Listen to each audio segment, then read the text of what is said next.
Wisdom shines in talks with Sri Ramana Maharshi.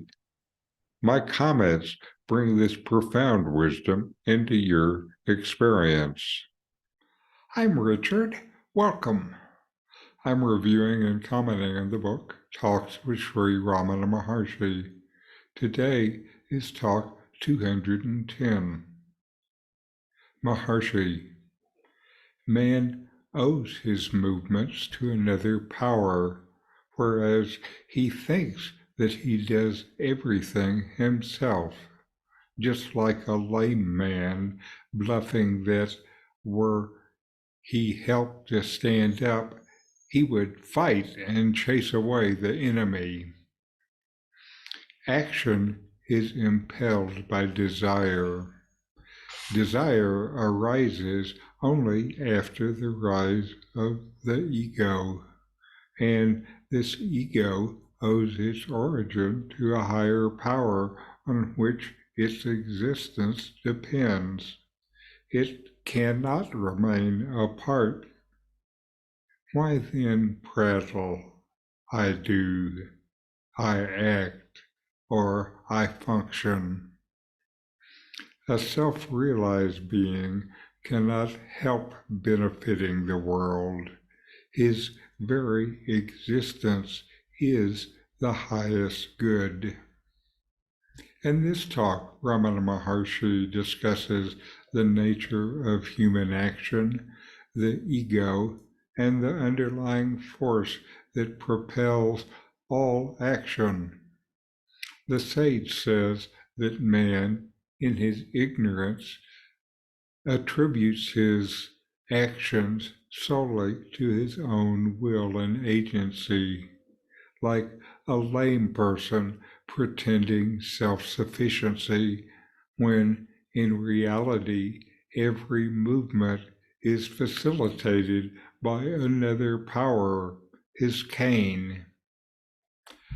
The core of this dialogue revolves around action, desire, ego, and a higher power. Ramana says that action is set into motion by desire, which in turn arises only after the emergence of the ego. However, the ego itself owes its existence to a higher power, a force beyond individual control.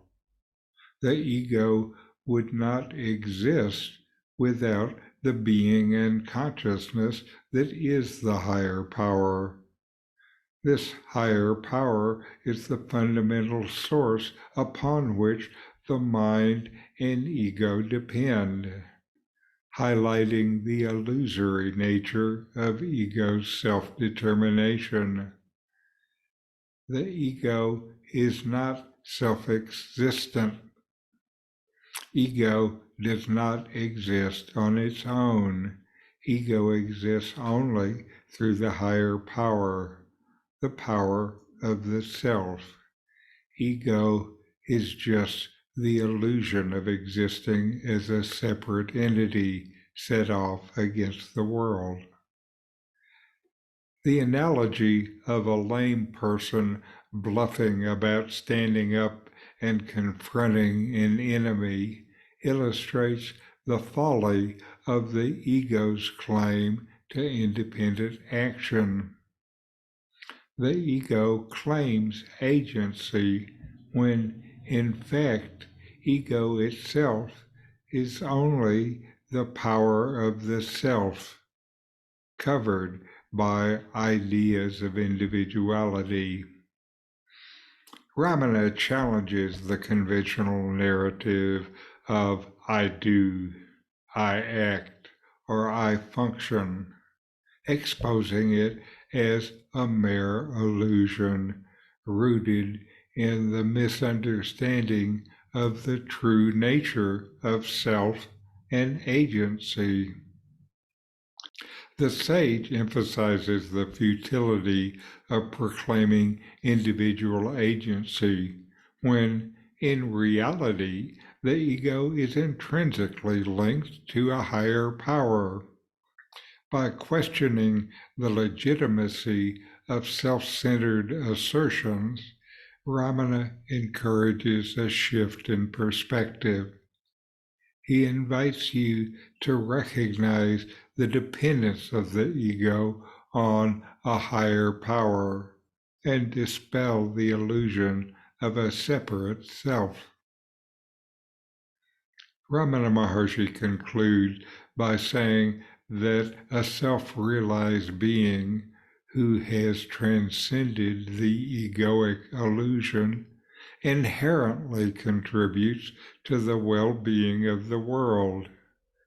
Their very existence becomes a source of the highest good. They embody and demonstrate the understanding of the interconnectedness of all existence.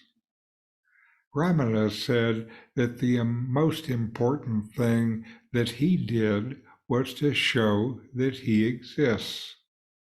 He taught your own self-realization is the greatest service you can render the world. The sage says that true benefit to the world comes from transcending the ego and realizing the underlying unity with the higher power that enables all actions, actions of the sage, and actions that we think are our own. So inquire, know yourself, and be always free and at peace. These videos help bring Ramana Maharshi's teachings into your direct experience. Subscribe now